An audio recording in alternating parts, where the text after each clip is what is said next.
कि किस ग्राउंड पे उन्होंने एप्लीकेशन को डिसमिस किया है। और हमारा मानना तो यही है कि हर धर्म के लोगों को जो उनकी धार्मिक चीज़ें हैं उसकी परमिशन उनको मिलनी चाहिए, क्योंकि उसमें हमारा संविधान भी इजाज़त देता है, हमारे फंडामेंटल राइट्स हैं और हमारा मज़हब का हुक्म है। लिहाजा हमारा मानना यही है कि कोर्ट्स को भी संविधान के अनुसार ही काम करना चाहिए और परमिशन मिलनी चाहिए। अब कोर्ट ने जजमेंट में क्या लिखा है इसके लिए तो जो हमारे फाजिल वकील हैं वो जब तक उसके बारे में पूरी तरह से डिटेल में नहीं पढ़ेंगे तो कुछ ज़्यादा कहना मुश्किल है। ये पर्सनली लगता है कि देखिए हिजाब जो है स्पेशली वो मुस्लिम रिलीजन में बहुत पहले से प्रचलन में है, वो आज का नहीं है। और अगर गर्ल्स उसको पहन के प्रोटेक्टेड फील करती हैं तो उनको कॉलेज में आने के लिए हिजाब पहनने के लिए छूट मिलनी चाहिए, क्योंकि देखिए एक तरफ से तो हमारी सरकार जो है सेक्युलर गवर्नमेंट है, हमारी प्रजातंत्र है और यहाँ पे प्रजा ही परमेश्वर है। तो एक तरह से तो कई जगह जैसे सिखों को सिख कम्युनिटी को वो लोग किरपान रखते हैं, जो उनके 5 पवित्र जो उनके पहनावे में एक अंग है उनका, तो उसको एयरलाइन में उन लोगों ने अब अलाउ कर दिया है।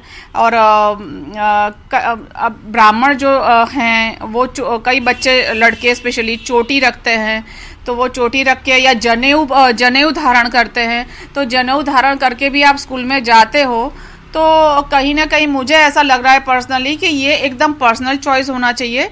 लड़कियां अगर हिजाब पहन के अपने आप को प्रोटेक्टेड फील करती हैं, देखिए गर्ल्स के खिलाफ आप देखते हो कि महिलाओं के खिलाफ कितना उत्पीड़न और रेप और इस तरह की केसेस होते हैं, और उनको लगता है कि अगर हिजाब पहनने से हम प्रोटेक्टेड रहेंगे तो मुझे लग रहा है पर्सनली कि उनको अलाउ करना चाहिए।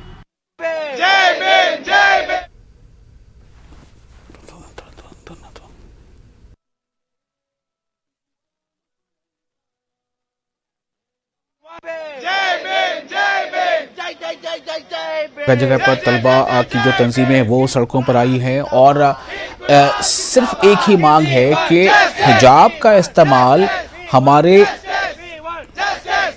शरीयत का हिस्सा है और हिजाब का इस्तेमाल हमें करने से कोई कैसे मना कर सकता है, क्योंकि ये कुरान के ऐन मुताबिक है। कुरान में इसको लेकर बिल्कुल साफ हिदायत हैं हिजाब के ताल्लुक़ से, कुरान में हिजाब के ताल्लुक़ से साफ हिदायत हैं, हदीस में इसको लेकर बातें आई हैं।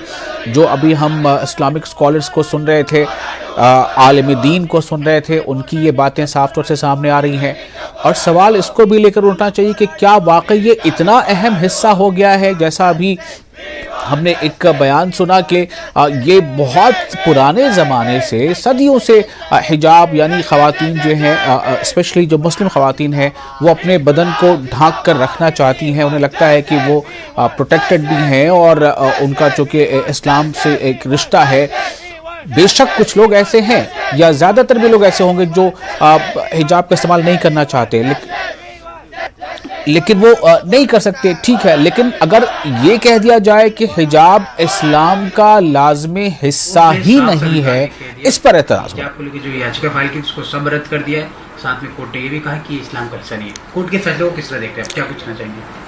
देखिए, जहाँ तक हिजाब का मामला है इसके 2 पहलू, एक है स्कूल में और कॉलेज के कवानीन और एक है इस्लाम का कानून। ये जज साहब का ये कहना कि पर्दा इस्लाम में ज़रूरी नहीं है, बिल्कुल गलत कहा है उन्होंने। इनका फ़ैसला हम नहीं मानते। कुरान पाक के सूरह नूर जो 18वें पारे में है उसमें अल्लाह ने अपने नबी से कहा कि ए नबी, तुम मुसलमान औरतों से कह दो कि वो अपनी निगाहें नीचे रखें और अपने आप को जीनत जो करती हैं उससे बचाएं और अपने सीने को ढांकें।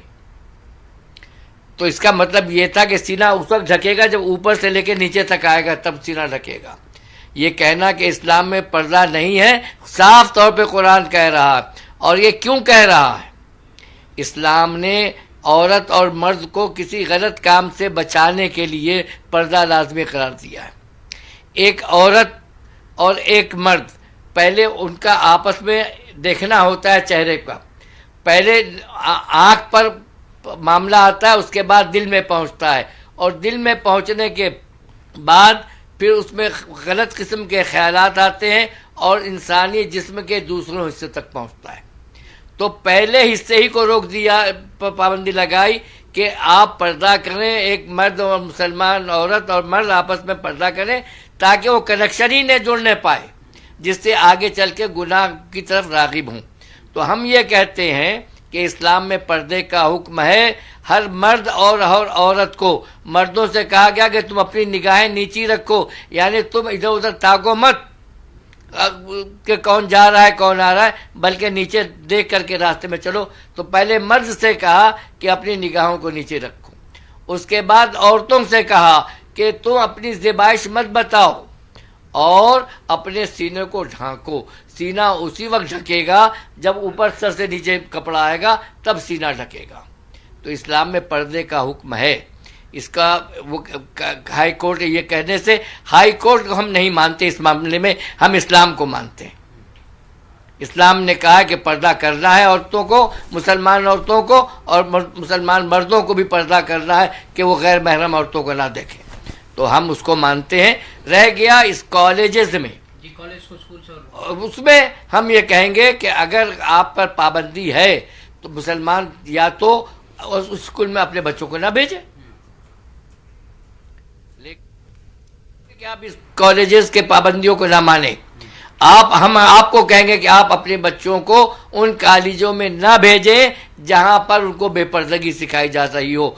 आप अपने कॉलेजेस शुरू करें। अब मुसलमान कौम, उसके पास बहुत पैसा है, अल्लाह का शुक्र है, वो आज अपनी दीनी तालीम के लिए बड़े से बड़े मदरसे चला रहे हैं। एक पैसा हम हुकूमत से नहीं लेते, और अपने बच्चों को किताबें भी देते हैं, खाना भी देते हैं, कपड़ा भी देते हैं। सर आपका ये कहना मान के चले कि आप जो कह रहे हैं स्कूल को लेके, मुसलमान उन स्कूल में ना भेजे जहाँ पे मुसलमान जो हिजाब पहन के आते हैं, उन स्कूल में ना भेजा जाए जहाँ पे इसकी रोक है, ये कह सकते हैं जी?